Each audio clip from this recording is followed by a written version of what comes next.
warahmatullahi wabarakatuh. Kami dari kelompok 1 kelas 5B. Di sini kami akan menampilkan video penjelasan mengenai konsep penulisan karya tulis ilmiah yang kami buat.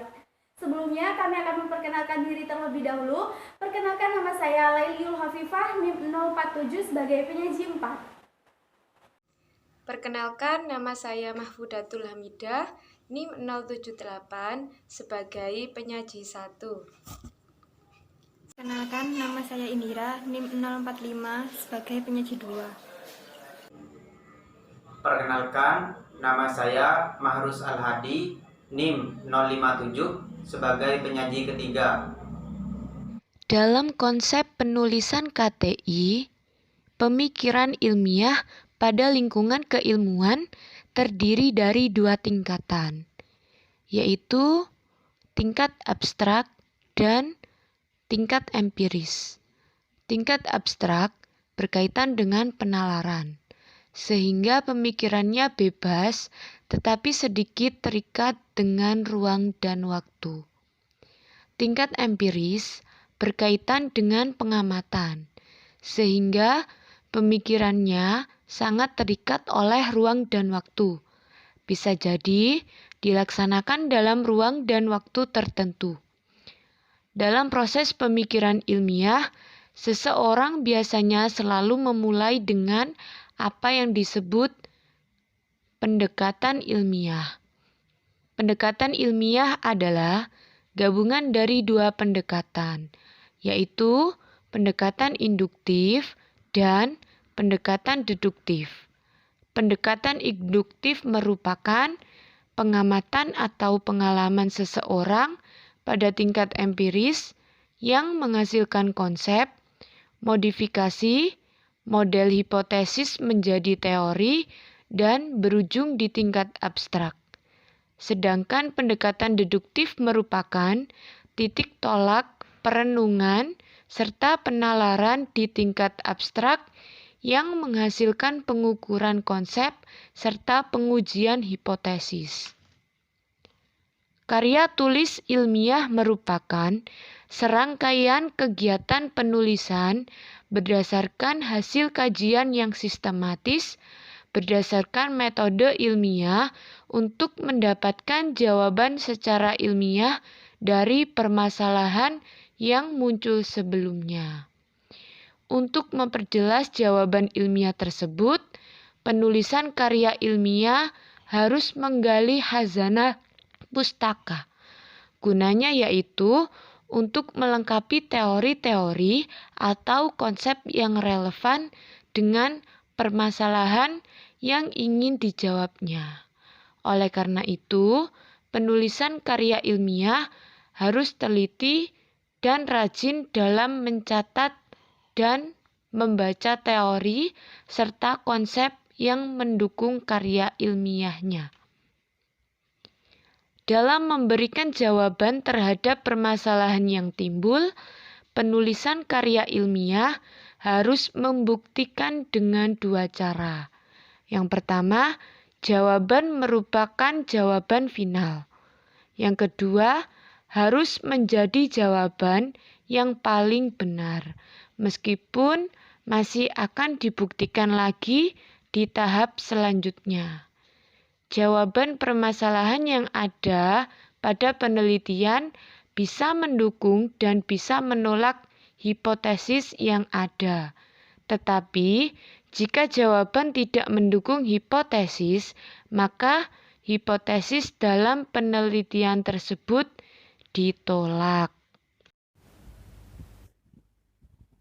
Penulisan karya ilmiah hanya bisa dilakukan sesudah timbul suatu masalah, kemudian dibahas melalui penelitian. Karena berdasarkan hasil penelitian, maka akhir dari penulisan karya ilmiah selalu dikemukakan suatu kesimpulan dan rekomendasi. Kesimpulan di sini dimaksudkan sebagai pemikiran terakhir karya tulis dari proses telaah melalui penelitian. Sedangkan rekomendasi ditujukan untuk langkah selanjutnya dalam menyelesaikan permasalahan yang ditimbulkan. Temuan penelitian tidak selalu berupa sesuatu hal yang baru. Bisa jadi temuan hasil penelitian itu merupakan kelanjutan dari hasil penelitian yang dilakukan sebelumnya. Sebuah penelitian dikatakan signifikan atau tidak bisa diukur atau dirasakan dari kebenaran hasil penelitian dengan kenyataan dari apa yang diteliti. Jika hasil penelitian itu sesuai atau dapat dirasakan kebenarannya terhadap kenyataan dari permasalahan yang ditelitinya, maka penelitian itu dikatakan signifikan. Dan jika ternyata hasil akhir penelitian itu sebaliknya, maka penelitian tersebut tidak cukup signifikan. Penulisan karya ilmiah harus dilandasi dengan pengumpulan data dari kenyataan tentang masalah yang diteliti sebelumnya. Kenyataan-kenyataan tersebut harus berdasarkan fakta yang didapat dari lapangan penelitian. Pada dasarnya, ilmu atau teknologi yang ada di dunia ini perlu diteliti, ditingkatkan, dan dikembangkan fungsi dan peranannya untuk menghasilkan perubahan. Perubahan yang positif akan menghasilkan kemajuan. Kemajuan inilah yang dituntut oleh ilmu pengetahuan. Tanpa kemajuan, kehidupan di dunia tidak ada artinya. Salah satu cara untuk mencapai kemajuan adalah dengan melakukan pengamatan, pengkajian, dan penelitian dari sumber ilmu yang dituangkan dalam bentuk karya tulis ilmiah. Baik, yang selanjutnya yaitu kriteria KTI yang berkualitas dan berintegritas. Berdasarkan Perkalipi nomor 4 tahun 2012, KTI memiliki sifat-sifat yang biasa disebut losada, yaitu logis, objektif, sistematis, andal, desain, dan akumulatif. Yang pertama yaitu logis. Logis berarti keruntutan penjelasan dari data dan informasi yang masuk ke dalam logika pemikiran keberadaan ilmu. Yang kedua yaitu objektif. Objektif berarti data dan informasi sesuai dengan fakta kebenarannya. Yang ketiga yaitu sistematis. Sistematis yaitu sumber data dan informasi yang diperoleh dari hasil kajian dengan mengikuti urutan pola pikir yang sistematis. Yang keempat yaitu andal. Andal berarti data dan informasi yang telah teruji dan sahih serta masih memungkinkan untuk terus dikaji ulang. Yang kelima yaitu desain. Desain berarti terencanakan dan memiliki rancangan. Yang terakhir yaitu akumulatif. Akumulatif berarti kumpulan dari berbagai sumber yang diakui kebenaran dan keberadaannya, serta memberikan kontribusi bagi hasanah iptek yang sedang berkembang.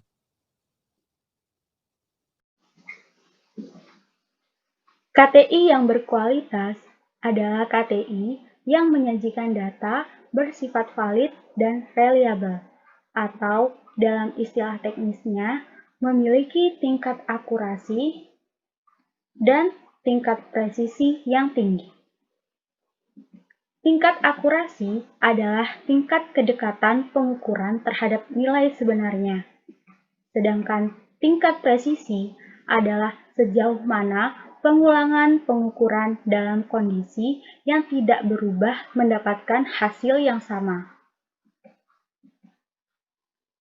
Salah satu implikasi penting dari sebuah KTI adalah penelitian yang telah dilakukan dapat diulang kembali oleh peneliti lain agar topik penelitian tersebut dapat terus berkembang. Oleh karena itu, data dengan akurasi dan presisi yang tinggi yang didapatkan melalui metodologi penelitian yang benar akan memudahkan peneliti lain untuk menghasilkan data yang sama atau mendekati sama.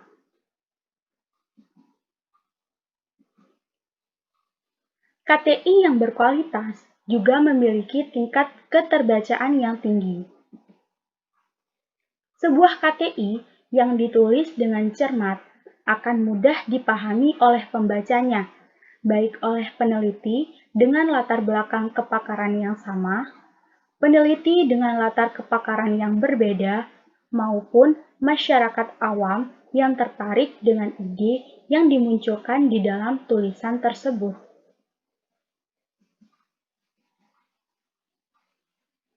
Tingkat keterbacaan yang tinggi dapat tercapai apabila tulisan tersebut memiliki struktur penyampaian ide yang runut, pemilihan kata atau diksi yang mudah dipahami, serta ketatabahasaan yang benar.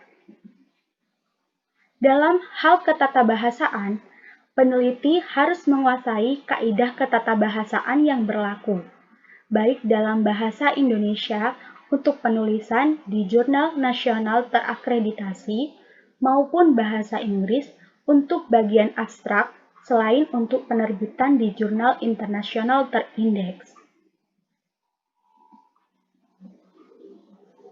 Sebuah KTI yang baik tidak hanya unggul dalam segi kualitas, tetapi juga memenuhi standar KTI yang berintegritas. Setiap karya tulis ilmiah harus memenuhi kaidah etika penulisan ilmiah, mulai dari tahap penelitian, tahap penulisan manuskrip, hingga aspek kredibilitas pihak penerbit. Baik, selanjutnya saya akan menjelaskan tentang contoh perbedaan artikel terindeks Scopus dan artikel yang tidak terindeks Scopus.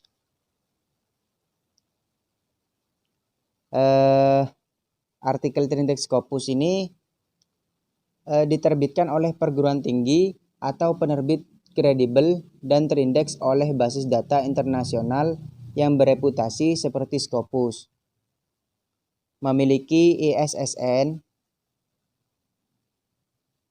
dan menggunakan bahasa resmi PBB seperti bahasa Arab, bahasa Inggris, bahasa Perancis, bahasa Rusia, bahasa Spanyol, dan bahasa Tiongkok.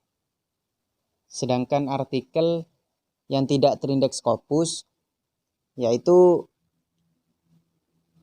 tidak diterbitkan oleh perguruan tinggi atau penerbit yang terindeks oleh basis data internasional yang bereputasi dan tidak memiliki ISSN serta tidak menggunakan bahasa resmi PBB.